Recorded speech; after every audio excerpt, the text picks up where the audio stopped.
देखिए, जैसे कि आप सभी जानते हैं कि मालेगांव शहर में जो हालात हैं, एक पार्टी को 2 साल पहले उस पार्टी के उम्मीदवार को हमने वोट देकर जीत कर लाया और उनको हमारी नुमाइंदगी सौंपी।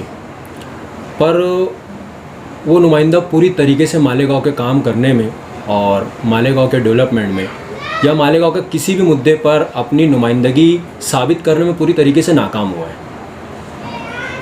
ये बात किसी से ढकी छुपी नहीं है, पूरा शहर इसको जानता है। आप इसका सबूत अगर चाहते हैं तो आप आगरा रोड का हाल देखें, आप कुसुम्बा रोड का हाल देखें कि शहरी नुमाइंदा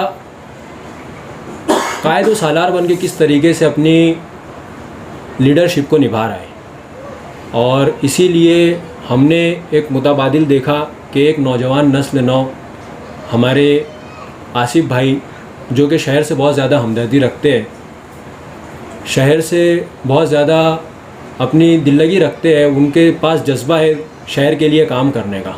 चूँकि पहले एक जज्बाती सियासत करके दीन इस्लाम के नाम पे और जज्बाती नारेबाजियों के ज़रिए नौजवानों का इस्तेमाल किया गया और नौजवानों के वोटों का गलत इस्तेमाल करके उस नौजवानों के वोटों को हासिल किया गया और इस शहर की नुमाइंदगी पर बैठा गया।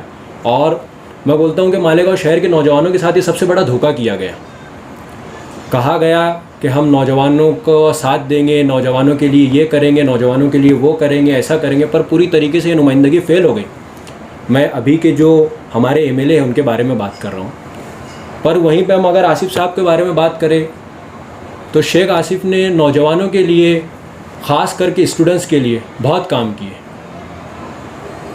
जैसे कि उर्दू किताब मेला वगैरह, और इनके बहुत सारे ऐसे काम हैं जो कि हर वक्त शहर हित में रहे हैं।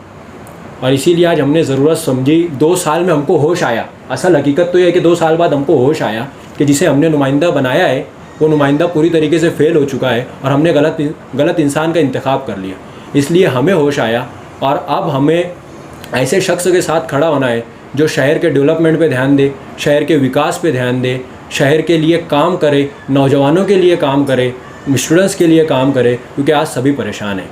और इसी ज़िम्न में हमने एक प्रोग्राम 17 तारीख को कुसुम्बा रोड शहीद अब्दुल हमीद रोड पर रखा है, जिसमें हम आसिफ शेख साहब का इस्तकबाल करेंगे और उन्हें राष्ट्रवादी कांग्रेस पार्टी में जो वो गए हैं उसके लिए उन्हें सदारती ओहदा दिया गया राष्ट्रवादी कांग्रेस पार्टी का, तो उसके लिए उनका इस्तकबाल किया जाएगा।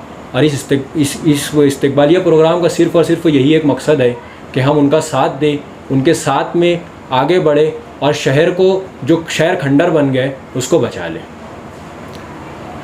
राष्ट्रवादी कांग्रेस पार्टी एक सेकुलर पार्टी है जहाँ पर इम्पोर्टेंट कोई धर्म की नहीं है।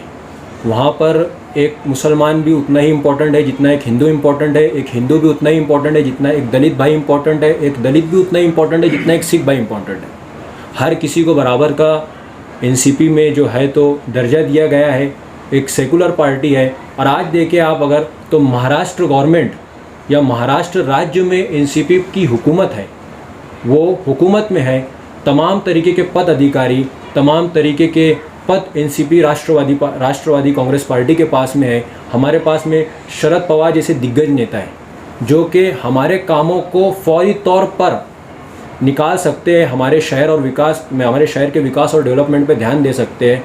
और आसिफ भाई जैसे दिग्गज लीडर जब एनसीपी में चले गए तो एनसीपी की भी ताकत मालेगांव लेवल पर बहुत ज़्यादा बढ़ गई। इसीलिए हमें ऐसा लगा कि अब जो है आसिफ भाई का चेहरा देखकर, एनसीपी की पावर देख के हमें ये लगा कि अब हमें आसिफ भाई का इंतखाब करना चाहिए, क्योंकि आसिफ भाई ही है जो इस शहर को खंडर होने से बचा सकते हैं और जो नुकसान शहर का हुआ है उसकी भरपाई कर सकते हैं। जैसे कि आप जानते हैं कि बड़े बड़े प्रोग्रामों में या बड़े बड़ी चीज़ों की सदारतें, प्रोग्रामों की सदारतें पहले बड़े बड़े लोगों को दी जाती थी, बड़े बड़े लोगों को स्टेज पे बुलाया जाता था, बड़े बड़े लोगों को। पर आसिफ भाई के आने के बाद से, जब से आसिफ भाई एनसीपी में आए हैं और आसिफ भाई के आने के बाद से आसिफ भाई ने युवा और नौजवानों को आगे बढ़ाने का काम किया है। जैसे कि आपके सामने मिसाल के तौर पे पेश किया जाए तो इतने बड़े प्रोग्राम में एक नौजवान की सदारत आसिफ भाई ने इसके अंदर प्रोग्राम में रखी है।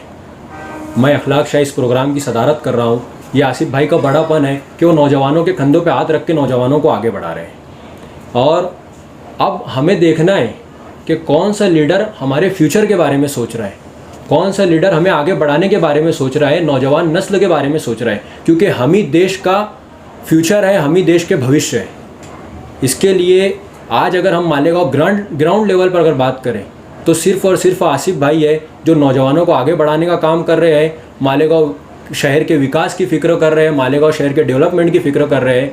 और जब आसिफ भाई हमारे लिए इतना सब कुछ कर रहे हैं, जब आसिफ भाई हमको हर तरीके से सपोर्ट करने, हमको हर तरीके से आगे बढ़ाने के लिए तैयार है, तो हमारा भी फ़र्ज़ है, अखलाकी फ़र्ज़ है कि हम आसिफ भाई के साथ में शाना बशाना खड़े रहें, उनके साथ आगे बढ़े। और मैं अपने आपके इस न्यूज़ चैनल के माध्यम से पूरे मालेगांव शहर के नौजवानों से ये अपील करना चाहूँगा कि आप 17 तारीख के इस प्रोग्राम को कामयाब करें, हज़ारों की तादाद में इस प्रोग्राम में शरीक हो, आसिफ भाई का साथ दे। हमें आसिफ भाई को कामयाब करना है। और उसी के साथ साथ 16 तारीख को एक होंडा रैली का भी इनेकाद किया गया है, जिसमें राष्ट्रवादी पार्टी की पावर पूरे मालेगांव में और प्रचार पूरे मालेगांव में उस होंडा रैली के ज़रिए किया जाएगा। इसके लिए मैं नौजवानों से अपील करता हूं कि आप 16 तारीख बरोज़ जुमेरात को इस होंडा रैली में भी शामिल हो, और 17 तारीख को शहीद अब्दुल हमीद रोड, कुसुम्बा रोड पे जो प्रोग्राम आसिफ साहब का किया जा रहा है इस्तिकबालिया, इसमें भी शामिल हो और इस प्रोग्राम को पूरी तरीके से मुकम्मल कामयाब बनाए। बस इसी के साथ मैं अपनी बात का इख्तिताम करूँगा। मैं शहर के आवाम को ये बोलना चाहूँगा, जो 17 तारीख को हमने इस्तिकबालिया जलसा जो रखा है, हमारा एक शहर बर्बादी की ओर जा रहा है। एक आमदार हमने चुन के दिया, किसी को वोट मैंने भी दिया। वोट जो एक पर्सनल होती है, जो आदमी किसी को नहीं बताता। मैं कांग्रेस पार्टी के साथ रहने के बाद मैंने MIM को एक वोट दिया, इसलिए वोट दिया कि एक मुसलमान का नारा लगाए इस शहर में गया था, और ये नारा इस ज़ोरों से हमें लगा था। और एक शख्स ने हैदराबाद से आके हम लोगों को ज़बान दी थी कि मैं इस शहर को अच्छे तरीके से डेवलपमेंट करूँगा। आप मुझे वोट दे रहे हो, आप यहाँ के नुमाइंदे को नहीं वोट दे रहे हो। उन्हें ये ज़बान के मुताबिक हमसे वोट लिया और हमारे शहर को वीरान कर दिया। आज हमने हमारे शहर को पूरा डूबता हुआ देखने के बाद आसिफ शेख रशीद को दोबारा देके हमने, क्या वो सासी नहीं करते, वो समाजी काम करते, तो वो राष्ट्रवादी में गए। इसलिए हमने आने वाली 17 तारीख के दिन, मैं शेख फारूक, आज मैं शहर के अंदर मैसेज पहुंचाना चाहता हूँ कि मैं देख रहा हूँ ये अपना शहर पूरे तरीके से डूब चुका है। एक शख्स अपने शहर को बचाना चाहता है, सब मिल के इस शहर को बचाने का काम करें। और ये जो हमारा आसिफ शेख रशीद साहब, इनका मजबूती से हाथ हम लोगों को बैठाना बहुत ज़रूरी हो गया है। हमने किसी के लिए गड्ढा खोदा था, वो गड्ढे में हम खुद गिर चुके हैं। माशाअल्लाह ये शहर अब बचाने के लिए एक बार नौजवान खड़ा हुआ है। आज मैं एक जुड़ा हूँ तो मेरे पीछे लाखों की ताकत जुड़ना चाहिए। आने वाली 17 तारीख के दिन शहीद अब्दुल हमीद रोड पे मैं सबको मैसेज देना चाहता हूँ, शहर के लोगों को।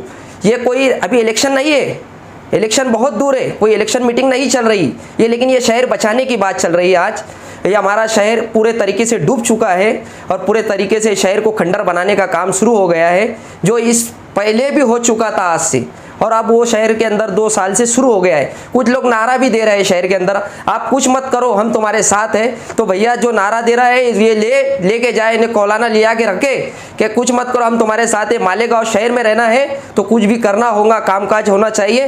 तो यहाँ पर कोई कामकाज नहीं है, इसलिए हमने आसिफ भाई को बुलाया। 17 तारीख के दिन एक इस्तिकबालिया जलसा है। मैं पूरे शहर के लोगों को बोलना चाहूँगा, आज मैं जुड़ा हूँ, आप भी जुड़ो, अपने शहर को बचा लो। आज एक नौजवान हमें साथ दे रहा है, उसका भरपूर साथ दे के शहर को बचाने का काम करना चाहिए।